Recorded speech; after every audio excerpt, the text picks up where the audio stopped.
কি অবস্থা সবার? আশা করি তোমরা সবাই খুবই ভালো আছো এবং রাইট ফর্ম অফ ভার্বসের ক্লাসগুলো করতেছো। আজকে আমরা রাইট ফর্ম অফ ভার্বসের তৃতীয় পার্ট করছি, ডে 3, 3 নম্বর ক্লাস। আজকেও আমি তোমাদের জন্য বেশ কতগুলো সূত্র নিয়ে এসেছি, আর আমি সূত্রগুলো দেখাই প্রতিদিন। গত দুইটা ক্লাস যারা করেছো তারা জানো সূত্রগুলো দেখিয়ে থাকি কিভাবে, সেন্টেন্স থেকে।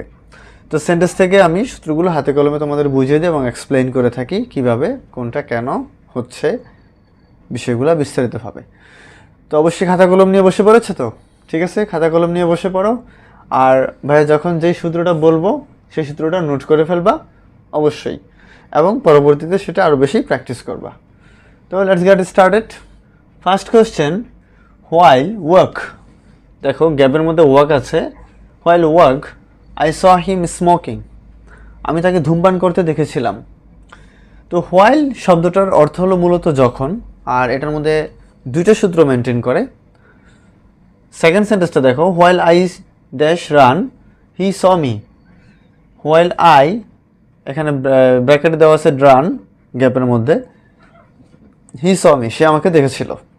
যখন আমি দৌড়াচ্ছিলাম সে দেখেছিল আমাকে। হোয়াইলের দুইটা সূত্র। নাম্বার 1, সেটা হলো হোয়াইলের পর অলওয়েজ ভার্ব প্লাস আইএনজি হয়। যদি হোয়াইলের পর ভার্ব থাকে সরাসরি, তাহলে সেই ভার্বের সাথে কি হবে? আইএনজি হবে। তো তোমরা প্রথমটা ইতিমধ্যে বুঝেও ফেলেছো, তাহলে হোয়াইলের পর যেহেতু সরাসরি ভার্ব আছে, সো ওয়াকের সাথে কি করবা? আইএনজি অ্যাড করবা। তাহলে কি হবে? হোয়াইল ওয়াকিং, হাঁটার সময়, আই স হিম স্মোকিং, আমি তাকে ধূমপান করতে দেখেছিলাম। ওকে, নেক্সট। আর যদি হোয়াইলের পর সাবজেক্ট থাকে, হোয়াইলের পর যদি সাবজেক্ট থাকে, তাহলে অবশ্যই সেই সাবজেক্টের পর তোমাকে পাস্ট কন্টিনিউয়াস টেন্স করতে হবে। পাস্ট কন্টিনিউয়াস টেন্স মানে কি? সাবজেক্টের পর was, were plus verb plus ING. তার মানে সাবজেক্টের পর তোমাকে একটা বিভার্ব ইউজ করতে হবে, ওয়াজ বা ওয়ার, দেন ভার্বের সাথে কি করতে হবে?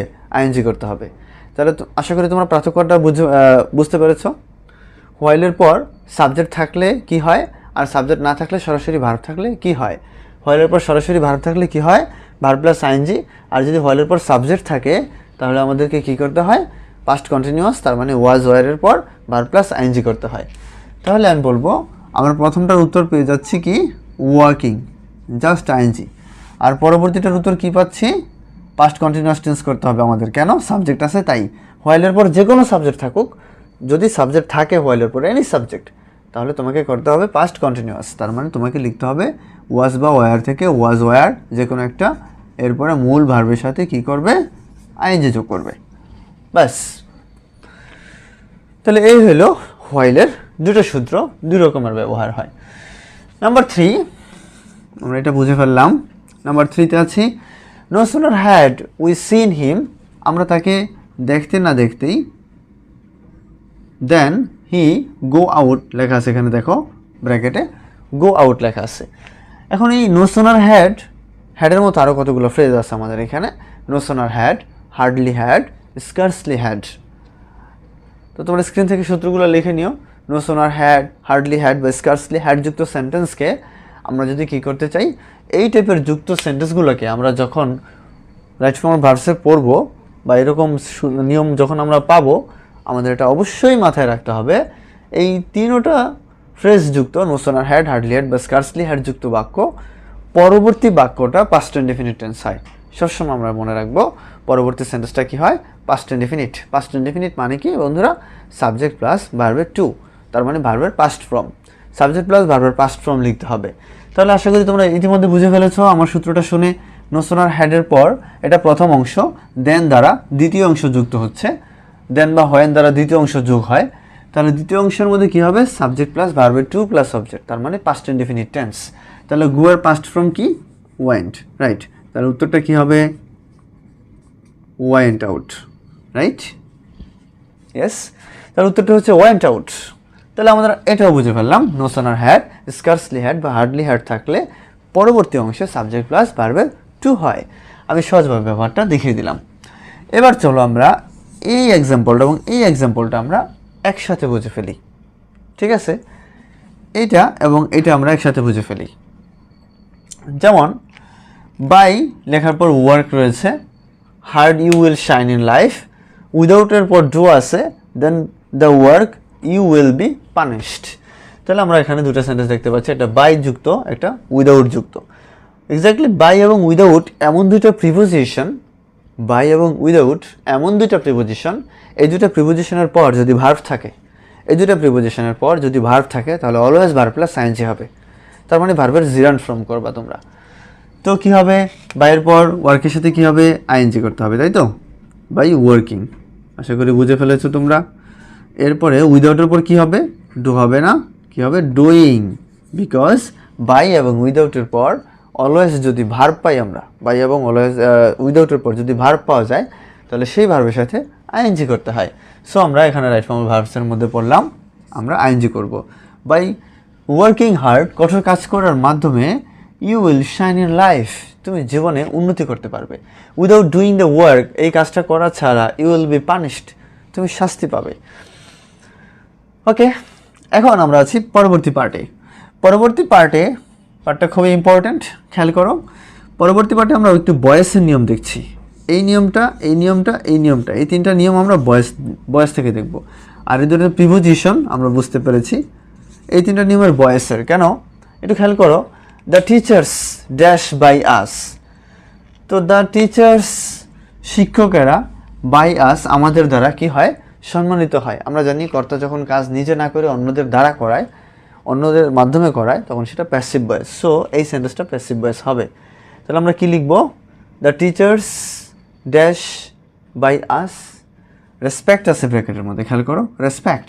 তাহলে দ্য টিচার্স, শিক্ষকেরা তো আর আমাদের সম্মান করে না। প্যাসিভ ভয়েসের একটা সবচেয়ে সহজ রাস্তা হলো প্যাসিভ ভয়েস চিনার, যে এই সেন্টেন্সটা কি প্যাসিভ ভয়েস, অনেকে না কনফিউশনে পড়ে যায়। তো যাদের কনফিউশন আছে তাদের জন্য বলতেছি, তোমরা জাস্ট চিন্তা করবা যেই ক্রিয়াটা লেখা থাকবে এই ক্রিয়াটাকে সামনের সাবজেক্টকে দিয়ে করানো যায় কিনা। যদি সামনের সাবজেক্টকে দিয়ে এই ক্রিয়াটাকে করানো যায় তাহলে এটা প্যাসিভ ভয়েস না, এটা অ্যাক্টিভ ভয়েস। আর যদি দেখো যে এই ক্রিয়াটাকে সামনের সাবজেক্ট দিয়ে করানো যায় না, তখন সেটা প্যাসিভ ভয়েস। যেমন এই রেসপেক্ট কিন্তু টিচার করবে না, রেসপেক্ট টিচারকে করবে। সো এই রেসপেক্টের কাজটা টিচার করতেছে না, দ্যাটস ওয়াই এটা প্যাসিভ ভয়েস। আবারও খেয়াল করো, এই বাক্যটা দেখো, ওয়াটার ইজ পলিউট লেখা আছে। ইন মেনি ওয়েস, বিভিন্নভাবে পানি দূষিত হয়। আচ্ছা, পলিউট শব্দের অর্থ হলো দূষিত করা, নষ্ট করা। তাহলে পলিউট শব্দের অর্থ যেহেতু দূষিত করা বা নষ্ট করা, তাহলে এই দূষিত করার কাজটা কি ওয়াটার করতেছে? মানে পানি কি নিজেই পানিকে দূষিত করে? না, তার মানে ওয়াটার এই পলিউট করতে পারে না। সো যেহেতু এই সাবজেক্টকে দিয়ে আমি এই ক্রিয়াটা করাতে পারছি না, so this is the passive voice. আর যদি এই সাবজেক্টকে দিয়ে এই ক্রিয়াটা করানো যেত তাহলে এটা প্যাসিভ ভয়েস কখনোই হবে না, এটা হবে অ্যাক্টিভ ভয়েস। এটা হলো সবচেয়ে সহজ উপায় প্যাসিভ ভয়েস চেনার ক্ষেত্রে রাইট ফর্ম ভার্বসের মধ্যে। তো তোমরা আশা করি আমি এই টেকনিকটা অ্যাপ্লাই করবে। 3 নম্বর সেন্টেন্সটার মধ্যে তোমরা এটা অ্যাপ্লাই করে বুঝে ফেলো এটা অ্যাক্টিভ ভয়েস না প্যাসিভ ভয়েস। দেখো, প্লান্ট শব্দের অর্থ কিন্তু বৃক্ষরোপণ করা, তার মানে গাছ রোপণ করা, গাছ লাগানো, এটাকে ইংলিশে বলে প্লান্ট। তাহলে ট্রিজ শব্দের অর্থ কি? গাছ। আচ্ছা, গাছ নিজেই কি প্লান্ট করে? গাছ কি কখনো প্লান্ট করতে পারে? ইম্পসিবল, কখনোই হবে না। প্লান্ট তো করবো আমরা আমাদের এক্সিস্টেন্স, অস্তিত্ব বজায় রাখার জন্য বৃক্ষরোপণ করব। সো বৃক্ষরোপণের কাজটা হবে আমাদের দ্বারা, কখনোই গাছের দ্বারা না।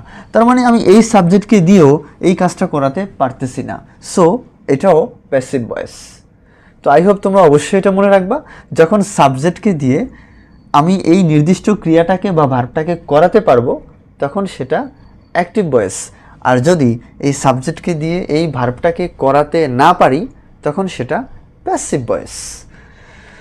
ওকে, এই হলো অ্যাক্টিভ আর প্যাসিভের একটা হিউজ ডিস্টেন্স এবং ইজি একটা পার্থক্য, ডিফারেন্স। আমি আশা করব তোমরা এই টেকনিকের মাধ্যমে অ্যাক্টিভ প্যাসিভ ভয়েস খুব সহজে চিনে ফেলবা, যে কোনো সিচুয়েশনে, যে কোনো জায়গায়। তাহলে কি হবে? দ্য টিচার্স, এটা প্যাসিভ ভয়েস করো, the teachers are respected by us, তাই না? The teachers are respected by us, are respected, শিক্ষকরা আমাদের দ্বারা সম্মানিত হয়। অথবা কেউ করতে পারো, মডেল ইউজ করতে পারো, তারটাও হবে the teachers should be respected by us. কেউ শুড বি রেসপেক্টেডও লিখতে পারো। খেয়াল করো, water is pollute in many ways. তাহলে কি হয়, পানি বিভিন্নভাবে দূষিত হয়। তো পানি বিভিন্নভাবে দূষিত হয়, তার মানে এটাও প্যাসিভ ভয়েস। আর প্যাসিভ ভয়েস মানেই কিন্তু মূল ভার্বের past participle form. Passive voice মানেই কিন্তু মূল ভার্বের 3। তার মানে বি ভার্বের পর আমরা সবসময় প্যাসিভ ভয়েসে কী করি, মূল ভার্বের পাস্ট পার্টিসিপল ফর্ম ইউজ করি। সো পলিউট এখানে এলাও না, polluted. Water is polluted in many ওয়েস, পানি বিভিন্নভাবে দূষিত হয়। ওকে, নেক্সট, ট্রিজ শুড কি হবে, ট্রিজ শুডের পর এইখানে প্লান্টেড হবে। আর আমরা জানি মডেল যেহেতু আছে, শুড একটা মডেল, সো মডেলের পর অলওয়েজ প্যাসিভ ভয়েসে বি হয়। যে কোনো মডেলের যুক্ত বাক্যের যদি আমরা দেখি এটা প্যাসিভ ভয়েস, তাহলে মডেলের পর যেমন can, could, shall, should, will, would, may, might, need, ought, must, need to, ought to, must to, have to, has to, had to, এই টাইপের যে মডেলগুলো আছে, এই টাইপের মডেলগুলো যদি আমরা পাই, মডেলের পর আমাদেরকে একটা বি অ্যাড করতে হবে প্যাসিভ ভয়েসে। বি লিখে মূল ভার্বের পাস্ট পার্টিসিপল ফর্মটা লিখতে হবে। সো আমরা এখন কি করব, এই শুডের সাথে বি লিখব। তো বি লিখলাম, বি লিখার পর মূল ভার্বের পাস্ট পার্টিসিপল ফর্মটা আমরা লিখব। তাহলে should be planted, should be planted, trees should be planted for our existence. দেখো এই বাক্যে কিন্তু শেষে বাই লিখে সাবজেক্টকে অবজেক্ট করা নাই। সো তুমি সবসময় অনেকে না মনে করতে পারো যে এত টেকনিক মনে রাখার দরকার কি, প্যাসিভ ভয়েস তো শেষে বাই আস, বাই মি এই টাইপের লেখা থাকবেই। তো খেয়াল করো এই বাক্যে কিন্তু বাই লিখে সাবজেক্টকে অবজেক্ট করা নাই। আর ম্যাক্সিমাম প্যাসিভ ভয়েসেই তোমরা এরকমই পাইবা, কখনোই সাবজেক্টকে অবজেক্ট হিসেবে বাই লিখে করা থাকবে না, বিকজ এটা তো একটা ইজি ওয়ে ধরে ফেলার। সো আমি বলবো শিক্ষক তো চাইবে না যে তুমি এটা খুব সহজেই ধরে ফেলো যে এটা প্যাসিভ ভয়েস, তাই না? সো উনি চাবেন যে এটা যাতে তুমি একটা বিপদে পড়ো, তুমি যাতে হ্যাসিটেশন ফিল করো, যে একটা কনফিউশনে যাতে তুমি পড়ে যাও, এটাই কিন্তু একটা শিক্ষক চায় যে স্টুডেন্ট কনফিউশনের ভিতর দিয়েই সে তার কনফিডেন্সটা অ্যাচিভ করুক। ঠিক আছে, তাহলে আমি আশা করব এই প্যাসিভ ভয়েসের যত ঝঞ্ঝাল যত ঝামেলা আছে তোমরা বুঝে ফেলেছো ইতিমধ্যেই। কিভাবে প্যাসিভ ভয়েস বুঝবা এই কথাটা তোমরা নোট করে রাখতে পারো প্রয়োজনে, আজকে যেভাবে আমি বুঝালাম বিষয়টা। হ্যাঁ, আর প্যাসিভ ভয়েস পাওয়ার পর তুমি কিভাবে সেটাকে চেঞ্জ করবা এবং ভার্বগুলোকে কিভাবে চেঞ্জ করতেছো, এই বিষয়গুলো অবশ্যই অবশ্যই মাথায় রাখবা। লাস্ট ওয়ান এবং খুব ইন্টারেস্টেড পার্ট, লাস্ট ওয়ান এবং খুবই ইন্টারেস্টিং একটা পার্ট, খেয়াল করো। 10 মাইলস, বি লেখা আছে, বি মানে বি ভার্ব ইউজ করবা তুমি, রাইট? এ লং ওয়ে, 10 মাইলস কি হবে একটু গেস করো তো, আইডিয়া করো তো কি হবে 10 মাইলস। তো মাইলস শব্দটা প্লুরাল, অনেকের মাথায় ইতিমধ্যে চলে এসেছে, yes 10 miles are a long way, 10 miles are a long way. কেন আর? কারণ আমরা জানি প্লুরালের সাথে এম ইজ আর, কোনটা বসে? আর বসে। প্লুরালের সাথে কখনোই ইজ বসে না, আর বসে। বাট এখন এখানে কি হবে আসলে দেখো, এটা না একটা বেসিক বিষয়, এটা আমি আমার স্টুডেন্ট লাইফে অ্যাপ্লাই করতাম এই টেকনিকটা, অনেক সময় আমি সফল হয়ে যেতাম। যদিও আমি বলবো যে কমন সেন্স দিয়ে কোনো কিছু করাই ঠিক না, কারণ পরীক্ষার হলে কমন সেন্স থেকে খুব একটা আসে না, কমন সেন্স দিয়ে দেয় তোমাদেরকে বিপদে ফেলানোর জন্য। আমি এরকমটা ভাবতাম যে 10 মাইলসের সাথে তো আরই হবে, বিকজ মাইলস মানে তো প্লুরাল। ধরো এটা যখন আমি জানতাম না তখন, তো মাইলস শব্দটা তো প্লুরাল, তো এখানে বি লেখার কারণ কি? এখানে তো আর, এটা তো সবাই বুঝে ফেলবে। তার মানে যেহেতু সবাই এটা সহজ দৃষ্টিতে বুঝে ফেলতেছে আর হবে, সো এখানে আর হবে না, এইখানে অন্য কিছু একটা কাহিনী আছে। তার মানে এরকম ইজি যখন গ্যাপ তোমাকে দেওয়া হবে তখন তোমাকে বুঝতে হবে এখানে ভিন্ন কোনো কাহিনী আছে, নতুবা এটা কেন দিল আমাকে। সো সেই ভিন্ন কাহিনীটার রহস্য উদ্ঘাটন তোমাকে করতে হবে। তো আজকে আমি সেই রহস্য তোমাদের বলে দিচ্ছি। যদি যে কোনো সংখ্যা বা পরিমাপের মধ্যে যদি ক্রাইটেরিয়া উল্লেখ করা থাকে, কোনো সংখ্যা কোনো মেজারমেন্টের মধ্যে যদি পরিমাণ উল্লেখ থাকে, সংখ্যা উল্লেখ থাকে, যেমন দেখো মাইলসের পূর্বে কিন্তু 10 উল্লেখ আছে, তার মানে 10 মাইলস, একটা নির্দিষ্ট পরিমাণ উল্লেখ করে দিছে তোমাকে যে 10 মাইল, ওকে। অথবা এইখানে বলা থাকতে পারতো ঠিক এইরকম 15 মিনিটস। খেয়াল করো, মিনিটস শব্দটাও কিন্তু প্লুরাল, মিনিটস, বাট মিনিটসের পূর্বে এই 15টা এসেই না তোমাকে একটা ভেজালে ফেলাই দিছে। কীরকম? যখন এই টাইপের বিষয়গুলোর পূর্বে মাইলস, মিনিটস, লিটার, লিটার মানে দেখো পরিমাপক যে শব্দগুলো আছে, হ্যাঁ, মাইলস, মিটার, মিনিট, এই টাইপের কেজি এই টাইপের ওয়ার্ডগুলোর পূর্বে যদি সেই পরিমাপটা কতটুকু সেটা উল্লেখ থাকে, তার মানে যদি সংখ্যাটা উল্লেখ থাকে 10 Miles, 15 Miles, 16 Miles, 15 minutes, 10 minutes, তার মানে এই সংখ্যাটা উল্লেখ আছে বলে এখন এটা সিঙ্গুলার হবে, প্লুরাল হবে না। আশা করি তোমরা এটা মনে রাখবা, এই সংখ্যাটা উল্লেখ থাকার কারণে কি হবে, এটা প্লুরাল হবে না, এটা সিঙ্গুলার হবে। So 10 Miles is a long way, আবার 15 minutes is a long time, 15 minutes is a short time or long time, এটা তোমরা এভাবে করে বলতে পারো। তাহলে তোমরা আশা করি এটা নোট করে রাখবা অবশ্যই। কেন, যে এরকম মেজারমেন্টের পূর্বে, পরিমাপকের পূর্বে যদি সংখ্যা উল্লেখ থাকে, পরিমাণ নির্দিষ্ট করে বলা থাকে কত মিনিট, তাহলে মিনিটস শব্দটা প্লুরাল হলেও সামনে সংখ্যা উল্লেখ আছে, কত মিনিট বোঝা যাচ্ছে, সো এটা সিঙ্গুলার। আবার মাইলস শব্দটা অবশ্যই প্লুরাল, যদি শুধু মাইলস থাকতো আমরা অবশ্যই আর ইউজ করতাম, শুধু মাইলস হলে আমরা আর ইউজ করতাম, কিন্তু বাট 10 মাইলস 10 উল্লেখ করে দিছে, দ্যাটস ওয়াই আমরা এটা সিঙ্গুলার করতেছি, এটা সিঙ্গুলার হয়ে যাবে। তো এটা অবশ্যই মনে রাখবা, যদি এগুলার পূর্বে সংখ্যা উল্লেখ করে দেয় তখন সেটা আর প্লুরাল হয় না, প্লুরাল দেখতে হলেও সেটা সিঙ্গুলার হয়ে যায়, কারণ সামনে সংখ্যাটা উল্লেখ করা আছে, এটা মনে রাখবা। তো আমি আশা করব আজকের এই আলোচনাটা তোমাদের কাছে খুবই ভালো লেগেছে। আর তোমরা বিষয়গুলো নোট করে রাখো, বিষয়গুলো টেনে টেনে দেখো, যে সেন্টেন্সের আলোচনাটা মনে হচ্ছে যে আরেকবার শোনা উচিত, সেই ভিডিওটা পিছনে টেনে বা পজ করে খাতায় আগে নোট করো নিয়মগুলো, যেটা আমি বলেছি প্রত্যেকটা বার। আমি কিন্তু প্রত্যেকটা সূত্র তোমাদেরকে পুঙ্খানুপুঙ্খানুভাবে এক্সপ্লেন করার চেষ্টা করলাম। ভালো থাকো সবাই। রাইট ফর্ম অফ ভার্বস, আশা করি সব কনফিউশন একটু একটু করে দূর করতে পারতেছি তোমাদের। পার্ট 1, পার্ট 2 এবং আজকে পার্ট 3 ক্লাসের মাধ্যমে তোমরা অনেকগুলা রাইট ফর্ম অফ ভার্বসের সূত্র পেয়ে গেলা, নিয়ম পেয়ে গেলা। সবগুলো নিয়ম একসাথে প্র্যাকটিস করো এবং অ্যাপ্লাই করো বেশি বেশি, এবং এগুলা বেশি বেশি প্র্যাকটিসের মাধ্যমে মনে রাখবে, বিকজ ভুলে গেলে কিন্তু চলবে না। মনে রাখবা, practice makes a man perfect. I repeat, practice makes a man perfect. So তুমি যদি ভালো একজন স্টুডেন্ট হতে চাও, if you want to be a good student, if you want to make a good result in your exam, of course you have to practise a lot. You have to practise, you have to practise, you have to practise. There is no alternative way without practising.